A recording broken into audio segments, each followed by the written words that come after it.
সাগরিকা চলে এসেছে নতুন ব্লগ নিয়ে। আর তোমরা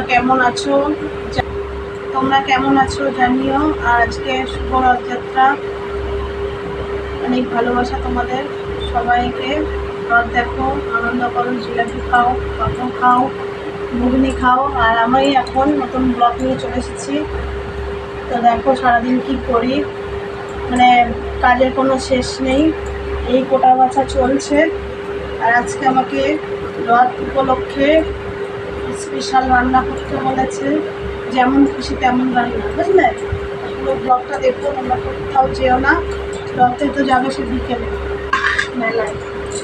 সেই যে কাটা বাছা চলছে, দেখো পেঁয়াজ কেটে রেখেছি, দেখছো কত পেঁয়াজ। আর এই দেখো আমার জন্য গিফট রথ উপলক্ষে, এটা নাকি আমাকে করতে হবে, দেখছো? ছোটোখাটো একটা পাখি, বক। এ মা এটা কেটে দেয়নি, এটা আমাকে আজকে সবাইকে ভালো করে রান্নাবান্না করে খাওয়াতে হবে আর কি। হ্যাঁ, তো দেখো কেমন করে হাঁটছে। এটা এখন তোমার হচ্ছে কাটতে হবে, বাছতে হবে, গুছাতে হবে, তারপরে হচ্ছে রান্না হবে। হ্যাঁ, এই দেখো, বুঝছো? বাড়ির বউ হওয়া কত ভালো। আমার মতো এরকম কে করো জানাবে, হ্যাঁ সবাই।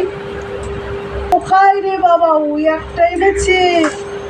এ বাবা, আমি কখন যাবো মেলায়, যেতে দেবে না, ইচ্ছা করে পিলান। এ বাবা, একটু ঢালছি আর ঢালছি, কিনে খা না বাবা, আমাকে দিয়ে এত খাটাস কেন? এই দেখো, বাহ, জলে চলে যাবে, বাহ, দেখো। আবার এগুলো আবার কেন এনেছে?